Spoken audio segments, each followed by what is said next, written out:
Bismillahirrahmanirrahim. Tentang dua kitab hadis yang tersahih setelah Al-Quranul Karim, Sahih Al-Bukhari dan Sahih Al-Muslim. Kenapa saya angkat pembahasan ini? Karena mengenal dua kitab hadis ini artinya kita lebih mengenal agama yang selama ini kita yakini. Namun sebelum saya menjelaskan tentang kedua kitab tersahih setelah Al-Quran ini, saya ingin memberikan muqaddimah terlebih dahulu bahwa tidak ada satupun umat dari umat para nabi dan rasul sejak zaman Nuh sampai yang terakhir Isa bin Maryam sebelum rasul, ada umat yang menghafal kitab-kitab yang diturunkan kepada para nabi dan rasul serta ucapan-ucapan para nabi dan rasul melebihi umat Islam. Tidak ada Bani Israel menghafal Taurat dan menghafal ucapannya Nabi Musa ataupun perbuatannya. Begitu juga umatnya Nabi Isa. Tidak banyak orang-orang Nasrani yang menghafal Injil ataupun menukilkan perkataan Isa sebagaimana sabda Nabi SAW yang dihafal para sahabatnya. Dan ini menunjukkan keistimewaan umat Islam dibandingkan umat sebelum Islam. Baik hafalan mereka terhadap Al-Quran, sampai anak kecil saja ada yang hafal Quran. Tapi agama Yahudi ataupun Nasrani jarang di antara mereka yang hafal Taurat ataupun Injil. Ini menunjukkan bahwa agama Nabi SAW akan senantiasa lebih terjaga dibandingkan agama selain daripada Islam. Dan itu berdasarkan isyarat firman Allah Azza wa Jal, Inna nahnu nazzalna dzikra wa inna lahu lahafidhun. Kami yang menurunkan dzikra, Al-Quran, dan yang semisalnya sunnah, dan kami pula yang akan menjaganya. Di zaman para sahabat Nabi SAW, para sahabat Nabi SAW apabila turun wahyu maka mereka akan segera menghafalnya. Makanya di zaman itu Al-Quran itu melekat di dada para sahabat. Walaupun kalau bicara tentang hadis Nabi SAW, maka sedikit sekali sahabat yang mencatat. Tetapi kalau wahyu Al-Quran banyak, bahkan Nabi SAW itu memiliki 45 sekretaris yang mencatat wahyu apabila turun. Di sana ada Mu'adz Ibn Jabal, ada Anas Ibn Malik, Zaid Ibn Thabit, belum lagi Khulafaur Rashidin, Abu Bakar, Umar, Uthman, Ali, Muawiyah bin Abi Sufyan, Zaid Ibn Thabit, dan banyak para sahabat yang dijadikan para pencatat Quran. Tetapi hadis Nabi SAW tidak banyak. Ada tapi tidak banyak. Seperti Abdullah Ibn Amr bin As, itu tukang mencatat hadis. Jadi setiap Nabi SAW bicara atau melakukan sesuatu dicatat sama Abdullah Ibn Amr bin As itu. Sampai suatu ketika ada orang-orang jahiliyah mengatakan kepada Abdullah Ibn Amr ini, wahai Abdullah, kenapa kau catat segala sesuatu yang datang dari Muhammad? Bukankah dia manusia? Terkadang dia bicara dalam kondisi marah ataupun ridha. Maka dia pun menyampaikan perkataan orang ini kepada Nabi SAW.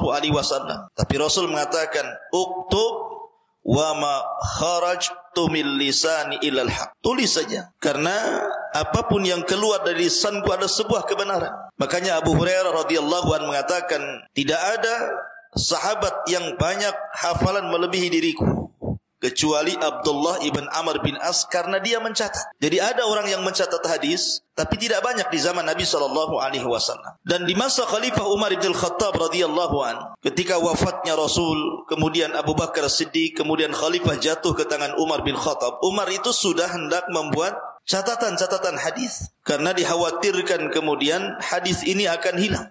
Akan tapi Umar mengurungkan niatnya karena dikhawatirkan manusia meninggalkan Quran dan beralih kepada hadis Rasul. Tidak jadi di zaman Umar itu. Baru kemudian di zaman Umar bin Abdul Aziz, barulah di zaman ini beliau mengutus Abu Bakar Ibn Hazm, pembantunya, untuk berangkat menemui Al-Imam Az-Zuhri rahimahullahu ta'ala. Karena ketika itu memang tidak ada ulama yang pakar melebihi Imam Zuhri. Jadi Abu Bakar bin Hazm ini menyampaikan kepada Zuhri ini perintah Umar bin Abdul Aziz agar Imam Zuhri mengumpulkan seluruh apa yang didengar oleh dia dari sahabat Rasul, dari Nabi SAW. Sejak itulah hadis dikumpulkan. Siapa yang pertama mengumpulkannya? Umar bin Abdul Aziz memerintahkan kepada Abu Bakar Ibn Hazm, kepada ulama besar namanya Zuhri, untuk mencatat segala hadis Nabi. Di sini permulaan pencatatan hadis Rasul. Baru kemudian, setelah kemudian, tetapi ketika itu masih ngacak ya, tartibnya itu belum tersusun rapi. Yang penting hadis-hadis Nabi dikumpulkan gitu saja, kemudian dibukukan. Baru kemudian setelah datang orang-orang setelah Zuhri seperti Imam Malik, Abdullah ibn Mubarak, Ma'mar, Sufyan al-Thawri, Sufyan ibn Uyainah, Al-Laits, dan banyak para ulama setelah Zuhri ini, barulah mereka mulai mengumpulkan dan mencatat hadis Nabi SAW dan membukukannya. Dan itu pada abad kedua. Baru pada abad ketiga, inilah abad keemasan, di mana kemudian muncul orang yang kita bahas malam ini. Lahirlah Imam Bukhari, lahirlah Imam Muslim, Abi Dawud, Tirmidzi, Ibnu Hibban, dan seluruh para ulama mukharris, pengeluar hadis. Mulailah mereka mengkhususkan kitab hadis yang tidak acak, yang acak-acak sebelumnya dikumpulkan dan dijadikan satu dengan sangat tertib. Bahkan Imam Bukhari dan Muslim sampai membuat kitab khusus namanya Sahih Bukhari dan Muslim, yang isinya hanya hadis-hadis sahih saja. Tetapi sebelumnya seperti Musnad Imam Ahmad, Muwatta Imam Malik, dan yang lainnya masih tercampur itu. Ada yang dhaif, ada yang sahih, ada yang diterima, ada yang ditolak. Tetapi ulama yang pertama kali mengumpulkan hadis sahih dan tidak memasukkan hadis dhaif hanyalah Imam Bukhari. Kemudian disusul oleh muridnya Imam Muslim, sehingga dua imam ini berkarya dengan karya yang luar biasa, dikenang oleh barat dan timur, sehingga kitabnya talaqathul ummatu bil qabul. Semua umat menerima dua kitab ini dan dijadikan sandaran hujjah dalam beragama, dan dua kitab ini adalah dua kitab tersahih setelah Al-Quran. Luar biasa. Itu baru setelah itu tidak ada lagi ulama kecuali hanya meringkas, memberikan catatan kaki, dan begitu seterusnya sampai hari ini. Taib, kita masuk pada pembahasan itu, sejarah kenapa kitab hadis dibukukan. Kita masuk pada pembahasan inti. Yang pertama kita akan bahas dulu mengenal lebih dekat tentang kitab Sahih Bukhari. Tentu sebelum saya menjelaskan tentang isi daripada Sahih Bukhari, saya ingin menjelaskan tentang siapa Imam Bukhari dulu. Imam Bukhari ini, ikhwan, beliau lahir pada tahun 194 Hijriah, pada tanggal 13 Syawal tahun 194 Hijriah lahirlah Imam Bukhari, dan wafat Imam Bukhari pada 1 Syawal tahun 256 Hijriah. Catat wafatnya saja. Imam Bukhari wafat tahun 256 Hijriah. Lah, Imam Bukhari ini termasuk ulama besar. Sejak kecil Imam Bukhari itu ditakdirkan buta matanya. Imam Bukhari itu waktu kecil bayi buta matanya, tidak bisa melihat, memang buta bawaan. Sehingga ibunya itu banyak berdoa, banyak sekali berdoa untuk kesembuhan putranya ini, agar ada keajaiban Imam Bukhari ini bisa melihat. Jadi suatu ketika ibunya ini bermimpi berjumpa dengan Khalil Ibrahim alaihi salatu wassalam. Nabi Ibrahim dalam mimpinya berjumpa dengan ibunya Imam Bukhari. Kemudian datang kepada ibunda Imam Bukhari dalam mimpinya, kemudian mengucapkan salam. Kata ibunya Imam Bukhari, "Man anta, siapa kamu?" Maka dia menjawab, "Saya Ibrahim Khalilur Rahman. Saya Ibrahim kekasih Allah. Wa inna ma ji'tuki ubashiruki bi anna Allah aradda ila waladaki basarahu." Saya hanya ingin datang kepadamu, wahai ibu, memberikan kabar gembira bahwa putramu sudah dikembalikan penglihatannya. Kaget ibunya Imam Bukhari ini, langsung bangkit, langsung dia melihat Imam Bukhari anaknya itu yang tertidur, langsung dibangunkan. Kagetnya luar biasa, rupanya Imam Bukhari bisa melihat. Itulah karamah namanya. Karamah luar biasa. Kenapa demikian? Karena orang tuanya Imam Bukhari itu menjaga betul, terutama ayahnya Imam Bukhari itu. Dia tidak pernah memasukkan harta haram ataupun syubhat untuk dimakan keluarganya. Sampai-sampai dia mengatakan, "La a'lamu anni adkhaltu fi mali dirhaman min haramin aw syubhatin. Aku tidak pernah memasukkan pada hartaku yang dimakan oleh anak istriku harta haram sedikit pun, bahkan harta syubhat pun sedikit pun. Artinya betul-betul menjaga yang halal yang masuk ke perut Imam Bukhari. Makanya wajar berkah kehidupannya. Setelah kemudian meninggal bapaknya Bukhari masih kecil, anak yatim. Yang sibuk mengurus Imam Bukhari itu ibundanya. Dan begitulah ulama dunia rata-rata diurus oleh ibunya. Imam Ahmad diurus oleh ibunya sehingga menjadi imam dunia. Abu Hanifah yang ngurus ibundanya sehingga menjadi imam dunia.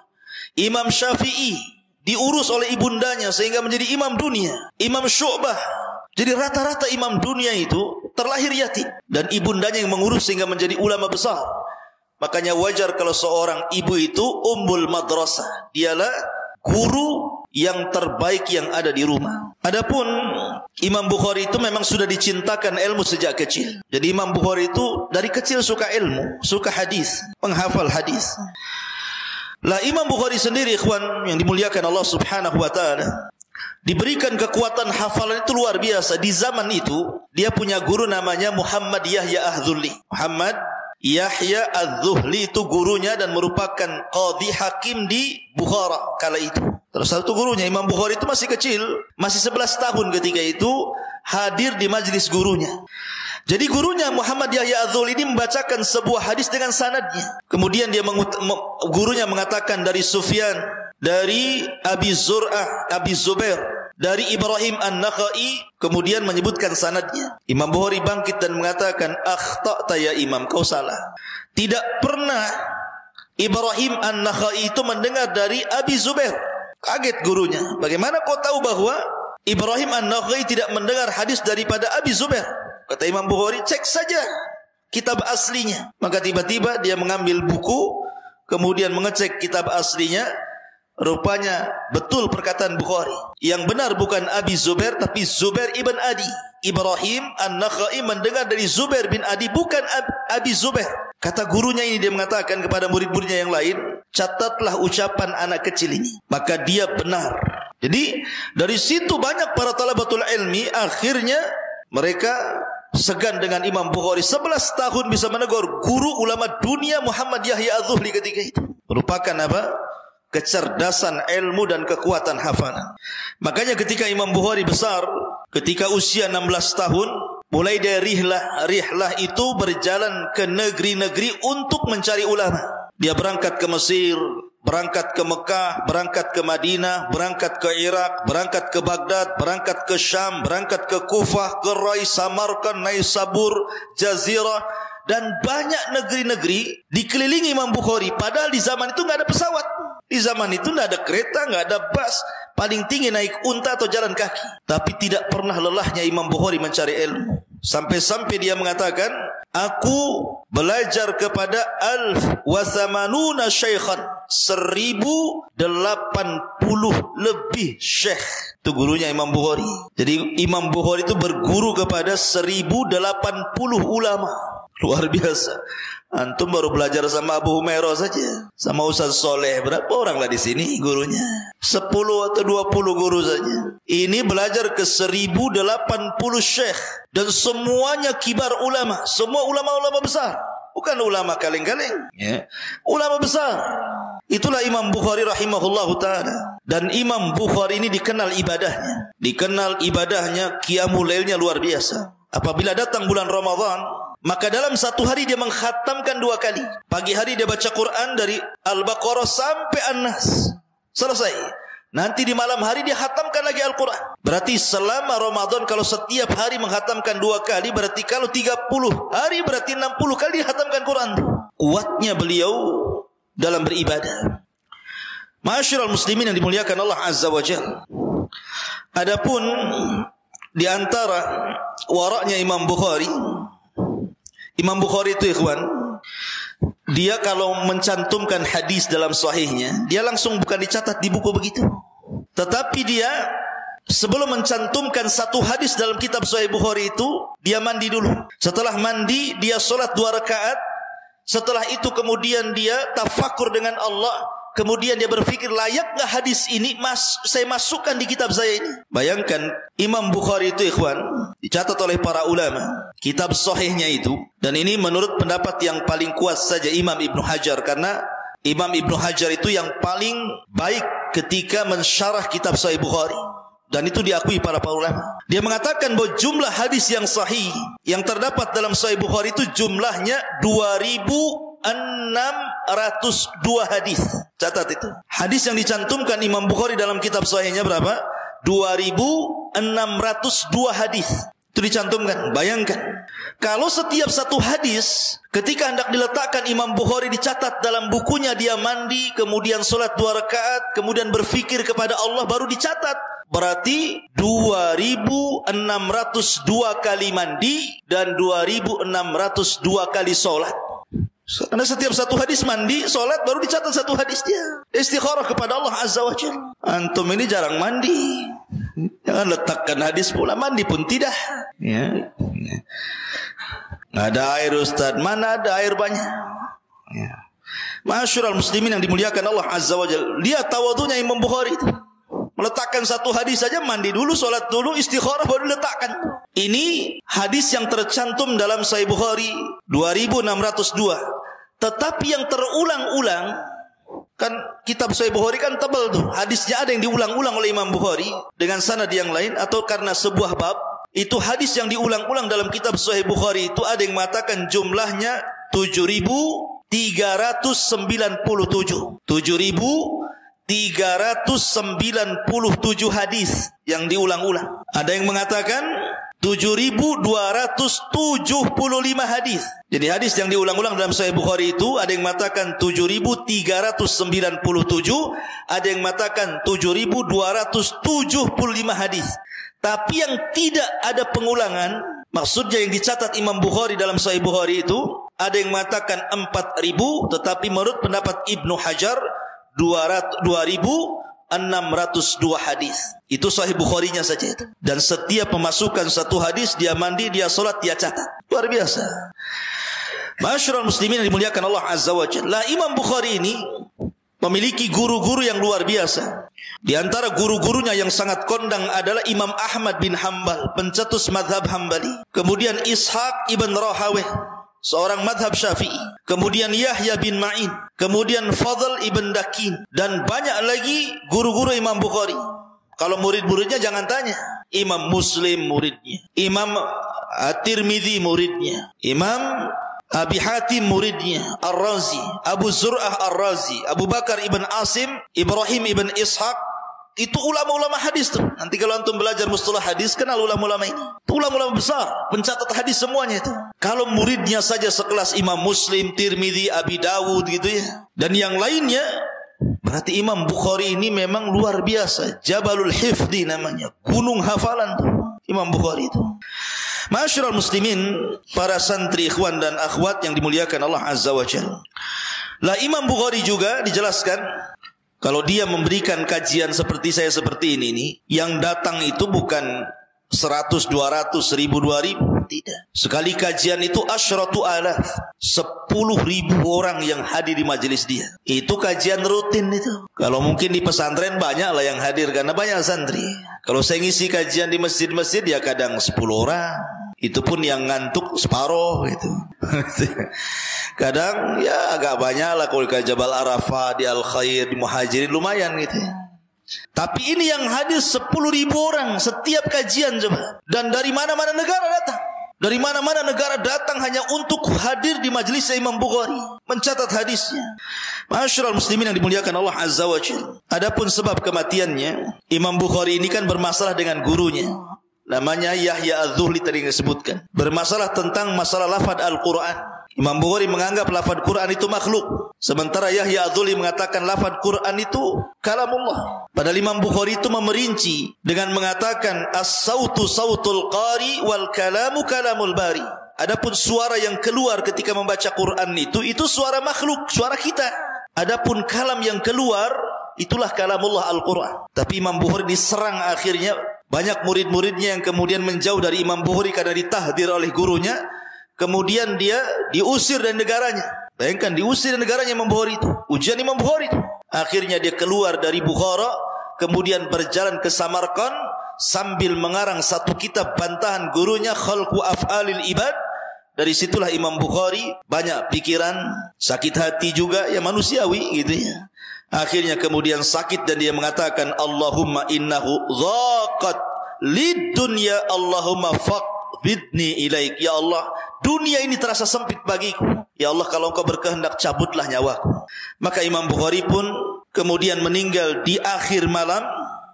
Di akhir malam, hampir mendekati Idul Fitri, di akhir Ramadan. Kemudian ketika Idul Fitri, barulah dia dimandikan, dikafankan, dan dikuburkan. Imam Bukhari dikuburkan ketika Idul Fitri. Ya, Ma'asyiral muslimin yang dimuliakan Allah Azza wa Jalla, itu sekilas biografinya. Kita masuk kepada kitab inti yang kita bahas, mengenal kitabnya Imam Bukhari, Sahih Al-Bukhari. Namanya itu bukan Sahih Bukhari sebenarnya, itu kan kalimat singkat saja. Sahih Bukhari, Sahih Muslim. Tapi Imam Bukhari tidak memberi nama Sahih Bukhari, namanya panjang. Imam Bukhari memberikan nama kepada kitabnya itu Al-Jami, As-Sahih, Al-Musnad, Al-Mukhtasar min umuri Rasulillah sallallahu alaihi wasallam wa sunanihi wa ayyamihi. Kitabnya panjang namanya itu. Ya, saya ulangi, Al-Jami, As-Sahih, Al-Musnad, Al-Mukhtasar min umuri Rasulillah sallallahu alaihi wasallam wa sunanihi wa ayyamihi. Nah, itu judul kitabnya. Tapi yang kita kenal singkat saja Sahih Bukhari. Saya ingin tanya satu orang. Coba ulangi. Antum coba ulangi namanya kitabnya. Antum jangan nengok ke belakang. Yang antum tulis gimana? Antum nulis apa? Nunduk ke buku tapi enggak ditulis. Al-Jami', As-Sahih, Al-Musnad, Al-Mukhtasar min umuri Rasulillah sallallahu alaihi wasallam wa sunanihi wa ayyamihi. Antum talabatul ilmi harus hafal ini namanya. Nanti ditanya nama kitab Sahih Bukhari apa enggak tahu. Al-Jami'us Sahih, Al-Musnad, Al-Mukhtasar min umuri Rasulillah sallallahu alaihi wasallam wa sunanihi wa ayyamihi, atau dengan singkat Sahih Bukhari gitu saja. Itulah namanya. Kenapa disebut Al-Jami' As-Sahih? Karena kitab Sahih Bukhari itu berbeda dengan kitab Sunan. Kan ada Sunan Imam Ahmad, Sunan Abi Dawud, Sunan Tirmidzi, Sunan Ibnu Majah, Sunan Daruqutni, kan sunan-sunan tuh. Kalau sunan-sunan itu, kitab-kitab sunan itu hanya lebih banyak kepada masalah hukum-hukum saja. Bahas salat, taharah, zakat, puasa, haji gitu ya. Tolak, nikah, buyu, dan begitu seterusnya. Hanya berkisah tentang hukum-hukum. Jadi kitab-kitab sunan itu isinya hanya berkisah tentang masalah hukum-hukum saja. Tapi Sahih Bukhari namanya Jami'. Jami' itu sesuatu yang mencakup segalanya. Jadi dalam Sahih Bukhari itu juga dijelaskan tentang tauhid, kitabul iman, kitabul ilmi, ta'bir ru'ya, kitabul riqaq, kitab al-fadail, tafsir, hukum. Jadi lengkap. Makanya disebut Al-Jami'.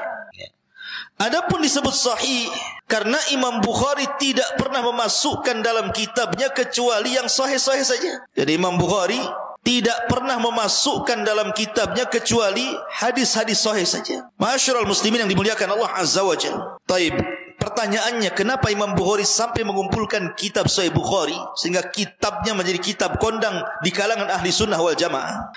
Imam Bukhari itu suatu ketika duduk bersama gurunya. Siapa guru Imam Bukhari? Ishaq ibn Rahaweh, seorang yang bermadzhab Syafi'i, itu gurunya Imam Bukhari.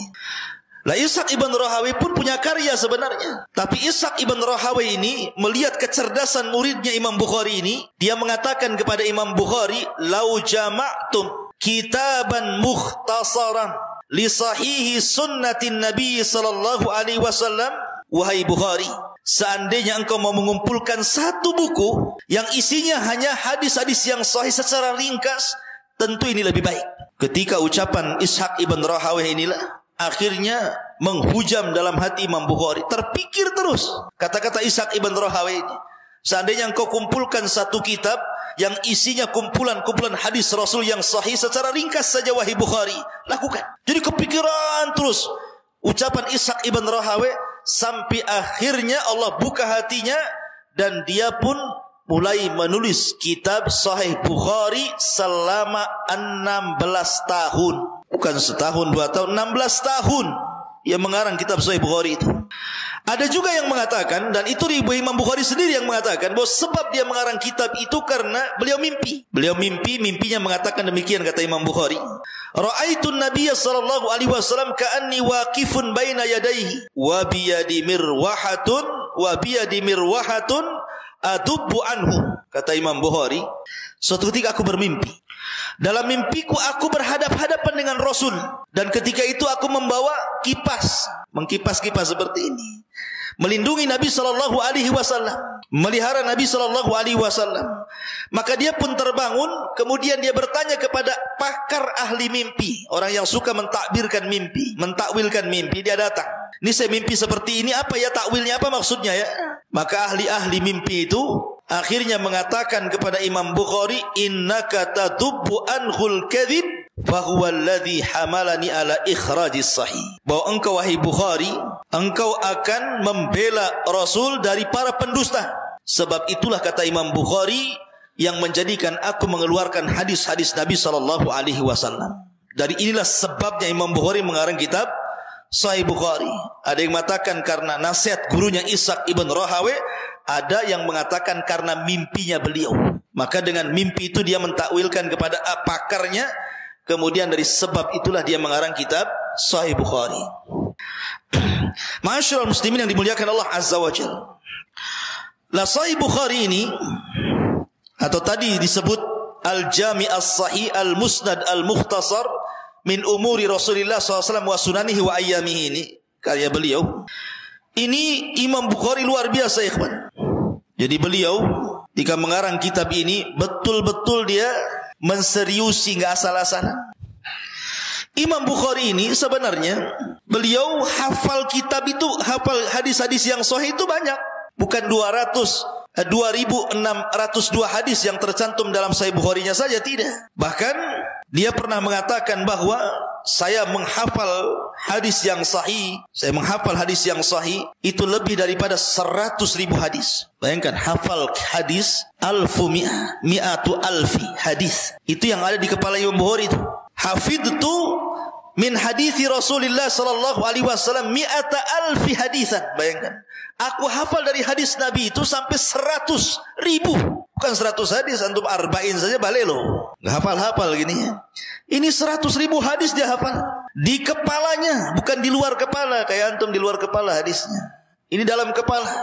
Ya. Jadi, tetapi anehnya yang dicantumkan dalam kitab As-Sahih Al-Jami' Al-Musnad Al-Mukhtasar min umuri Rasulillah wa sunanihi wa ayyamihi ini hanya 2.602 saja kan? Kenapa tidak dicantumkan semua di situ? Ada yang mengatakan boleh jadi hafalan sebanyak itu karena tidak semua hadis.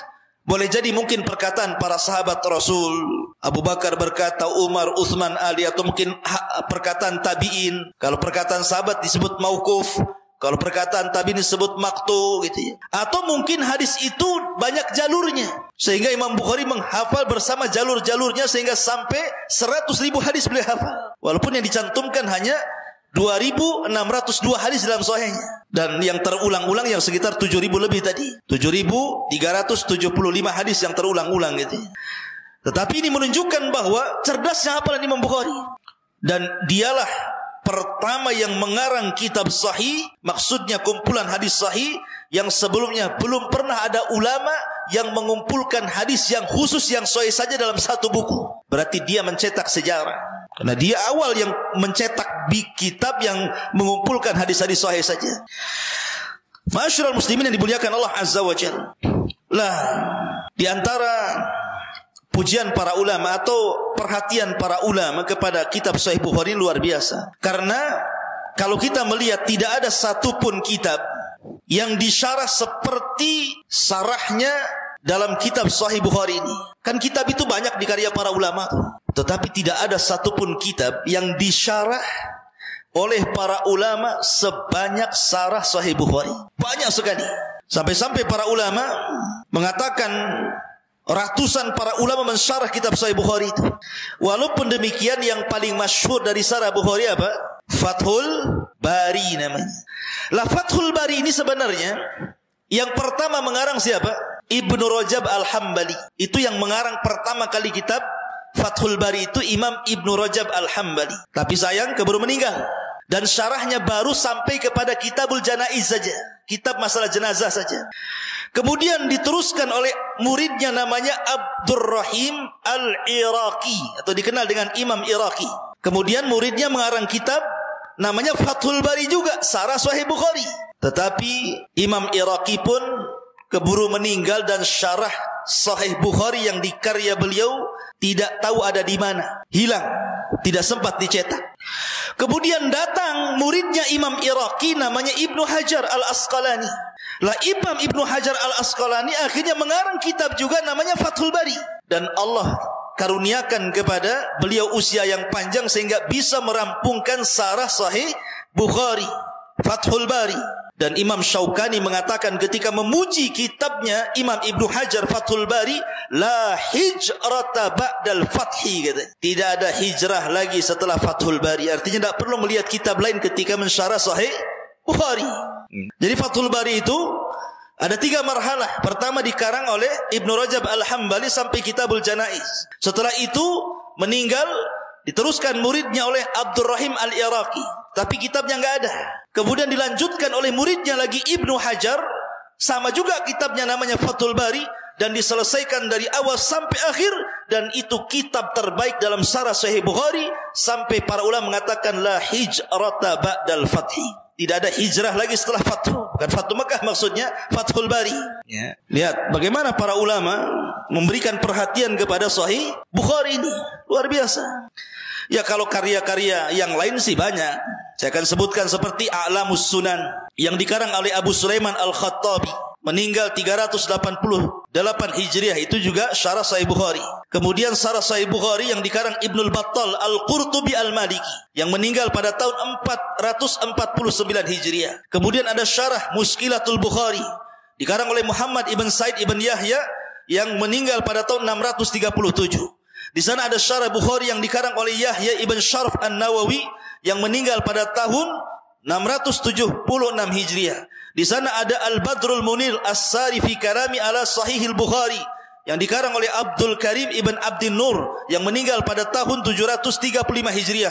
Dan banyak lagi At-Tanqih fi Syarhil Jami' As-Sahih, kemudian juga At-Tawdih li Syarhil Jami' As-Sahih, kemudian Al-Ifham Syarhu Sahihil Bukhari, dan banyak sekali karyanya. Memang tidak ada satu kitab yang banyak disyarah kecuali kitab Bukhari, dan syarahnya luar biasa, berjilid-jilid. Ya. Dan ini menunjukkan keberkahan siapa? Pengarangnya, Al-Imam Al-Bukhari rahimahullahu ta'ala. Kemudian di antara tazkiyah para ulama, rekomendasi para ulama tentang kitab Sahih Bukhari. Berkata Imam As-Sakhawi, Sahihul Bukhari wa Sahihu Muslimin as-sahhul kutub ba'da kitabillah. Bahwa kitab Sahih Bukhari dan Muslim adalah kitab tersahih setelah Al-Quran. Dulu sebelum Bukhari dan Muslim lahir, kitab tersahih setelah Al-Quran itu kitabnya Imam Malik. Namanya Al-Muwatta li Imam Malik. Muwatta pun banyak yang ngarang. Salah satunya Imam Malik karang kitab Muwatta. Sepakat para ulama sampai di zaman itu khalifah meminta Muwatta itu untuk dijadikan undang-undang negara, tapi Imam Malik menolaknya. Tetapi setelah Bukhari lahir, Muslim lahir, kemudian mengumpulkan hadis sahih Bukhari dan Muslim dalam kitab keduanya, akhirnya para ulama setelahnya memandang bahwa dalam kitab Muwatta itu tidak semua hadis sahih dicantumkan Imam Malik di situ. Ada yang sahih, ada yang lemah, bahkan ada yang sampai maudhu. Akhirnya ulama menurunkan derajatnya Muwatta Imam Malik, dan Imam Bukhari dinaikkan derajatnya, kemudian Imam Muslim, dan akhirnya kedua kitab ini mengungguli kitabnya Muwatta sehingga talaqathul ummatu bil qabul. Semua ulama sepakat bahwa tidak ada kitab tersahih setelah Al-Quran dalam pencatatan hadis Rasul kecuali Imam Bukhari dalam kitabnya Al-Jami' As-Sahih Al-Musnad Al-Mukhtasar min umuri Rasulillah SAW wa sunanihi wa ayyamihi. Begitu juga kitabnya Imam Muslim yang kita kenal dengan Al-Imam Sahih Muslim atau disebut Al-Jami' As-Sahih li Imami Muslim. Maka dua kitab ini disepakati para ulama. Kemudian juga Imam Ibnu Salah mengatakan kitabahuma asahul kutub ba'dal Quran. Dua kitab Bukhari Muslim adalah yang tersahih setelah Al-Quran. Bahkan Imam Ibn Taimiyah mengatakan dalam perkataan beliau, fa innal ladzi ittafaqa alaihi ahlul ilmi, bahwa sesuatu yang sudah disepakati para ulama, annahu laisa ba'dal Qur'ani ashah min kitabil Bukhari wa Muslim, bahwa tidak ada setelah Al-Quran itu kitab yang lebih sahih melebihi kitabnya Imam Bukhari dan kitabnya Imam Muslim. Dan banyak seperti pujian Ibnu Hajar, pujian Siddiq Hasan Khan yang mengatakan inna salaf wal khalaf jami'an qad atbaqu ala asahil kutubi ba'da kitabillahi ta'ala al-Bukhari thumma Muslim, bahwa para ulama salaf atau khalaf sepakat bahwa tidak ada kitab tersahih setelah Al-Quran melebihi Bukhari Muslim, dan begitu seterusnya. Termasuk juga Al-Imam Abi Al-Marwazi, Al-Imam Ibnul Marwazi, dia mengatakan, aku tertidur suatu ketika. Al-Marwazi mengatakan, kuntu naiman, aku tertidur. Baina rukni wal maqam, di antara rukun dan maqam. Faru'aitun Nabiya SAW fil manam, dan aku pun melihat Nabi dalam tidurku. Faqala, dan dia mengatakan, ya Aba Zaid, ila mata tadrusu kitab Syafi'i wala tadrusu kitabi. Wahai Aba Zaid, sampai kapan kau belajar kitab Syafi'i dan meninggalkan kitabku, kata Rasul. Faqultu ya Rasulullah, wahai Rasul, wa ma kitabuk, apa kitabmu wahai Rasul? Maka Rasul mengatakan, Jami'us Sahih li Muhammad ibn Ismail. Kitabku adalah Jami' As-Sahih yang dikarang oleh Muhammad ibn Ismail ataupun Imam Bukhari. Bayangkan, sampai Imam Marwazi bermimpi seperti itu. Didatangi Rasulullah. Imam Marwazi kan dia mendalami fikih Syafi'i. Kata Nabi, kau disibukkan dengan fikih Syafi'i, sekali-kali kau sibukkan dengan kitab hadis, maksudnya gitu. Ini yang ngomong Rasulullah nih. Dalam mimpinya Al-Marwazi ini. Kata Marwazi, aku enggak paham kitab yang kau maksud wahai Rasul. Maka Rasulullah SAW mengatakan apa? Kitabnya Jami' As-Sahih yang mengarang Muhammad ibn Ismail Al-Bukhari. Sampai ulama dimimpikan tentang Sahih Bukhari loh, bayangkan. Jadi penting seseorang itu belajar hadis. Ya mungkin antum, kelas antum enggak apa-apa lah, masih Arba'in Nawawi. Kan banyak, hampir secara global diriwayatkan oleh Bukhari Muslim. Arba'in Nawawi dulu antum hafal, baru nanti naik ke yang lebih tinggi daripada Arba'in Nawawi. Ma'asyiral muslimin yang dimuliakan Allah Azza wa Jalla, santri ikhwan dan akhwat yang dimuliakan Allah Azza wa Jalla, ini di antara sedikit dari biografi dari Sahih Bukhari. Karena waktu juga singkat, kita masuk pada Sahih Muslim. Sahih Muslim. Bicara tentang Sahih Muslim, tentu kita akan bicara sedikit tentang siapa Imam Muslim. Imam Muslim itu termasuk a'immatul Islam, ulama-ulama Islam. Dan kitab yang tersahih setelah Al-Quran, setelah Sahih Bukhari tentunya ya. Lah, nama beliau Imam Muslim itu Muslim ibn Hajjaj ibn Muslim ibn Ward Al-Qushari An-Naisaburi. Beliau dilahirkan sekitar tahun 206 Hijriah. Dan dia adalah salah satu murid terbaiknya Imam Bukhari. Walaupun dalam sahihnya Imam Bukhari itu kan gurunya, tapi tidak dicantumkan satupun riwayat dari Bukhari. Aneh kan gitu. Imam Muslim itu kan berguru kepada Imam Bukhari, tapi dalam kitab Sahih Muslim tidak ada riwayat Bukhari, padahal gurunya tuh. Ada yang mengatakan, kenapa Imam Muslim tidak mencantumkan riwayat Bukhari dalam Sahih Muslim? Bahwa Imam Muslim itu mendahului sanad ulu, sanad yang lebih tinggi. Karena guru-gurunya Imam Bukhari, guru-gurunya Imam Muslim juga. Kalau ada guru Imam Bukhari, ngapain kepada Imam Bukharinya? Langsung saja ke gurunya.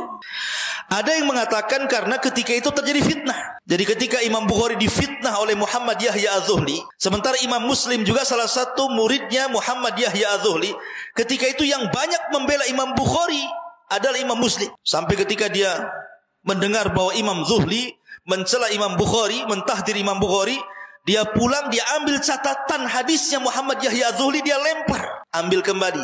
Aku tidak akan meriwayatkan hadis dari kamu. Sejak itu dia tidak meriwayatkan hadis dari Muhammad Yahya Az-Zuhli ataupun dari Bukhari sendiri. Makanya Imam Muslim itu dia tidak meriwayatkan, mengakui Imam Bukhari, tapi Imam Bukhari beda.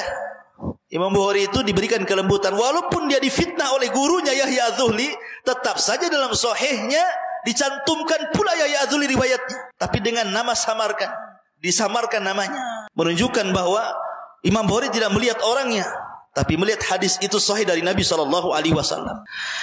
Lah Imam Muslim, kembali kepada Imam Muslim, ma'asyiral muslimin yang dimuliakan Allah Azza wa Jalla. Imam Muslim ini memiliki keutamaan besar di hadapan para ulama. Ketika dia berjumpa dengan Imam Bukhari sebagai gurunya, maka dia bermulazamah terus sampai-sampai kalau tidak ada Bukhari tidak ada Muslim. Jadi yang mencetak Imam Muslim justru Imam Bukhari, padahal itu termasuk aqran sekaligus gurunya, teman sekaligus gurunya gitu ya. Tapi banyak mempengaruhi terhadap Imam Muslim. Lah kalau bicara tentang biografi Imam Muslim panjang karena waktu juga, kita langsung kepada Sahih Muslim saja. Jadi Imam Muslim itu ketika mengarang kitab Muslim, dia habiskan waktunya 15 tahun. Kalau Imam Bukhari berapa? 16 tahun, beda setahun. Kalau Imam Bukhari mengumpulkan hadis sehingga menjadi Al-Jami'us Sahih itu 16 tahun. Kalau Imam Muslim 15 tahun. Dia rangkai kitabnya sampai akhirnya menjadi sebuah kitab namanya Sahih Muslim. Lah sebagaimana Imam Bukhari itu kan tidak sembarang juga ketika mencatat hadis. Imam Muslim juga sama. Karena Imam Bukhari itu ketika dia mencatat hadis Nabi SAW, dia mendatangi 3 ulama. Pertama Ahmad bin Hanbal, Imam Ahmad ma'ruf. Kemudian Ali ibn Madini, ma'ruf, seorang ulama jarh wa ta'dil, itu ulama semasa Imam Ahmad hidup. Kemudian Yahya ibn Ma'in, ini ulama dunia semua nih. Imam Ahmad, Ali bin Madini, Yahya bin Ma'in, ini ulama dunia. Imam Bukhari diambil bukunya, setelah dikarang dia berikan kepada Imam Ahmad. Bagaimana menurut kamu di sini kitab saya ini? Kemudian setelah Imam Ahmad berikan rekomendasi oke, dia datang kepada Ali bin Madini. Setelah Ali bin Madini oke, dia datang kepada siapa tadi? Ali Yahya ibn Ma'in. 3 ulama ini sepakat dan takjub dengan karya Imam Bukhari kecuali mengkritik 4 hadis. Mengkritik 4 hadis dan mengatakan sebaiknya yang 4 hadis ini dikeluarkan saja katanya. Tetapi Imam Bukhari berbeda pandangan. Walaupun 3 imam ini menganggap lemah, tapi Imam Bukhari menganggap sahih, sehingga Imam Bukhari tetap mencantumkannya. Sampai-sampai dijelaskan oleh Al-Imam Al-Uqaili, Al-Qawlu Qawlul Bukhari, yang benar ucapan Bukhari. Jadi tetap dicantumkan. Lah Imam Muslim juga sama. Jadi ketika dia mengarang kitab Sahih Muslim itu, dia datang kepada beberapa ulama. Salah satunya adalah Abi Zur'ah Ar-Razi. Abi Zur'ah Ar-Razi itu seorang ulama hadis kondang. Dia datang kepada Abi Zur'ah Ar-Razi. Bagaimana karya saya? Coba catat. Lihat, ada yang salah enggak? Setelah kemudian datang kepada Abi Zur'ah Ar-Razi, dia datang kepada Abi Hatim. Abu Hatim ini gimana? Kemudian setelah itu dia datang kepada Muhammad ibn Muslim dan banyak beberapa para ulama. Dan Imam Muslim ini mengikuti saran ulama. Jadi kalau kata Abi Zur'ah Ar-Razi kayaknya hadis ini bermasalah, keluarkan saja, dia keluarkan. Kalau suruh masuk, masukkan ya. Jadi memang sudah dapat rekomendasi. Makanya antum kalau nanti suatu ketika Allah takdirkan menjadi penulis gitu kan, kemudian ngarang buku, nggak bisa langsung dicetak, tapi antum harus cari mungkin ustadz yang senior. Tolong ini baca karya saya ini, ada yang salah enggak? Nanti kalau bisa dikasihlah muqaddimah di depan gitu. Seperti itulah kebudayaan ulama ketika mengarang buku, itu maksudnya. Lah Imam Bukhari ini berbeda dengan Sahih Bukhari. Jadi Sahih Muslim ini berbeda dengan Sahih Bukhari. Kalau Sahih Bukhari itu tertata dengan bab. Jadi Sahih Bukhari itu kan ada babnya itu. Nanti kitab solat itu babnya macam-macam. Bab mengangkat tangan, bab menurunkan tangan, bab zikir dalam ruku, semua dibuat bab sama Imam Bukhari itu. Dan itu menunjukkan kecerdasan dan fikihnya Imam Bukhari. Langsung beristimbat di situ. Tapi Muslim tidak, dia tidak membuat bab. Dia langsung kitabus shalah, kemudian disebutkan hadisnya tentang masalah salat dari takbir sampai salam. Tidak, dia tertatib dengan bab gitu ya. Lah yang membuat bab itu justru Imam Nawawi yang mensyarahnya. Dan syarah Imam Nawawi syarah terbaik dalam Sahih Muslim. Syarah Sahih Muslim Imam Nawawi itu. Barulah dikasih bab. Ada yang mengatakan qadiyah, ada yang mengatakan Imam Nawawi yang membuat bab sehingga menjadi tertata. Tapi kalau kitab aslinya nggak ada babnya, langsung kitabus shalah, kemudian hadis dicantumkan banyak-banyak di situ. Kalau Imam Bukhari tidak rapi, dia ada bab ini, bab ini, bab ini, sehingga ketika orang membacanya langsung paham bagaimana istimbat Imam Bukhari dalam hadis itu. Terkadang satu hadis dipotong-potong jadi banyak, dibuat per bab gitu ya. Kemudian juga yang membedakan Sahih Muslim dan Bukhari, kalau di dalam kitab Bukhari tidak ada muqaddimahnya. Coba antum beli kitab Sahih Bukhari, matannya Imam itu langsung buku saja, buka di awal langsung bismillah. Kemudian hadis yang pertama, innamal a'malu binniyat wa innamal likulli imri'in ma nawa. Wa man kanat hijratu ila Allah war rasul fa hijratu ila Allah war rasul. Wa man kanat hijratu lidunya aw imra'atin yankihuha fa hijratu ila ma hajara ilaih. Kemudian baru dibuat bab. Nggak ada mukaddimah sama sekali. Tapi kalau antum beli kitab Sahih Muslim, banyak mukaddimahnya itu. Maksud mukaddimah ini, apa sih tujuan Imam Muslim mengarang kitab? Dijelaskan dalam mukaddimah itu. Walaupun kebanyakan para ulama jarang berikan mukaddimah, tapi ini salah satu keistimewaan Imam Muslim memberikan mukaddimah dalam kitabnya sebelum masuk kepada bab, sebelum masuk kepada hukum-hukum yang akan ditulis dalam kitab Sahih Muslim itu. Dan jumlah hadis yang diletakkan dalam Sahih Muslim itu 4,000. Berapa? 4.000 hadis. Kalau tadi Bukhari berapa? Yang tidak terulang? Siapa yang hafal? 2.602.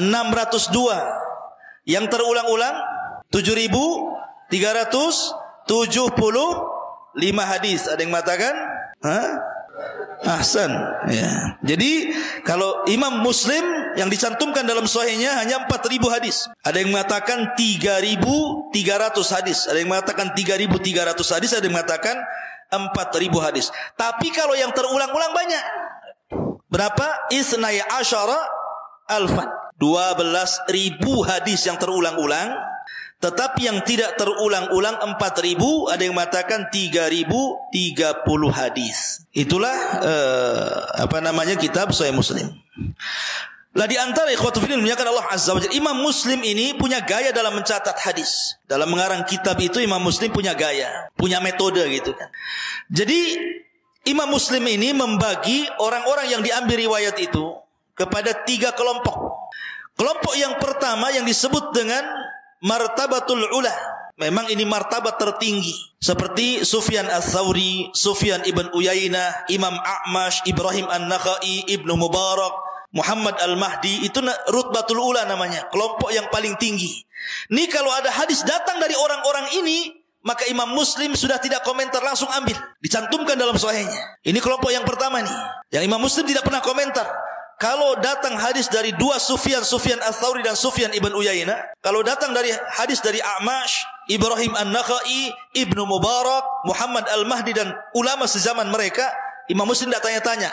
Kalau hadis datang dari mereka, langsung dicantumkan dalam sahihnya. Karena mereka adalah kelompok yang luar biasa.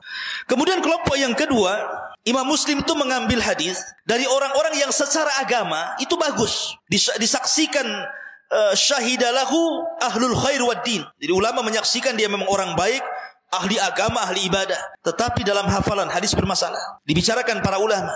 Seperti umpamanya Yazid ibn Abi Ziyad, Lais ibn Abi Sulaim dan yang lainnya. Itu dibicarakan tentang hafalannya.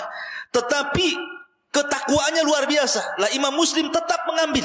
Tetapi bukan dijadikan hadis inti, tapi dijadikan mutabi namanya. Hanya penguat saja. Tapi Imam Bukhari tidak mau.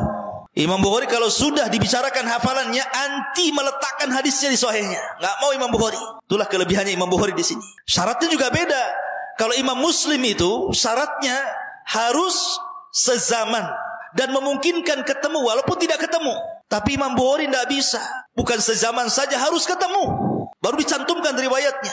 Makanya Imam Bukhari itu walaupun punya guru 1080 orang, tapi dia mengatakan, saya bisa menyebutkan hadis yang kuriwayatkan, siapa namanya, di mana tempatnya, bagaimana dia meriwayatkan kepada saya. Karena syarat Imam Bukhari harus berjumpa dengan orangnya, baru dicatat hadisnya. Kalau Imam Muslim tidak perlu berjumpa, yang penting sezaman dan memungkinkan ketemu. Itulah bedanya Bukhari dengan Muslim, syaratnya tidak beda kan. Makanya Bukhari lebih tinggi dibandingkan Muslim dari sini. Tetapi kalau kelompok yang ketiga, para pendusta, muttaham bil kadzib, Imam Muslim la karamah, tidak ada kemuliaan, tidak akan diambil riwayatnya. Dari sini ikhwatu fiddin bahwa inilah perbedaan Sahih Bukhari dan juga Sahih Muslim. Intinya bahwa Imam Muslim betul-betul meletakkan hadis, kehati-hatiannya luar biasa. Tetapi kalau kita melihat rijalnya hadis Bukhari dan Muslim itu, maksudnya guru-gurunya atau jalan-jalannya, jalur-jalurnya hadis itu, ada yang rijalnya Bukhari juga rijalnya Muslim, dan itu banyak ribuan. Tapi ada juga Imam Bukhari ini meriwayatkan rijalnya tidak ada dalam Sahih Muslim, begitu juga rijalnya dalam Sahih Muslim tidak ada dalam Sahih Bukhari. Tum paham nih rijal-rijal gini. Nanti akan sampailah pelajarannya ke mustalah hadis. Saya akan menerangkan saja, nanti akan paham. Ada yang mengatakan bahwa 435 rijal beriwayat hadis yang dicantumkan dalam Sahih Bukhari tidak ada pada Sahih Muslim. Dan 620 rijal Sahih Muslim tidak ada pada Bukhari. Walaupun kebanyakan rijalnya bersepakat, makanya ada istilah muttafaq alaih, disepakati keduanya, Bukhari Muslim gitu ya. Ada rawahul Muslim saja, ada rawahul Bukhari saja, ada muttafaq alaih disepakati keduanya kan gitu. Ya karena berawal dari sini, ya. Maka ada perbedaan antara Sahih Bukhari dan Muslim dari berbagai macam sisi, tetapi banyak juga kesamaannya. Tapi yang jelas bahwa dua kitab ini adalah dua kitab tersahih setelah Al-Quran. Dan saya sarankan, nasihatkan kepada antum, kalau antum punya rezeki, belilah dua kitab ini plus dengan syarah-syarahnya. Kalau sudah bisa baca, kita baca, atau cari guru belajar tentang dua kitab ini supaya antum lebih mampu lagi untuk mendalami Islam. Karena orang-orang Syiah, mereka mencela dua kitab ini dan mengatakan ini dua kitab mimpinya ahli sunnah. Ketika ada orang mencela Imam Bukhari dan Muslim, berarti sama juga mencela Islam dan mencela para ulama ahli sunnah yang sudah mensepakati bahwa tidak ada kitab yang sahih setelah Al-Quran melebihi Bukhari, Sahih Bukhari dan juga Sahih Muslim. Ini diantara penjelasan, karena juga waktu, saya ambil yang singkat-singkat saja. Mudah-mudahan ada manfaatnya, ikhwan.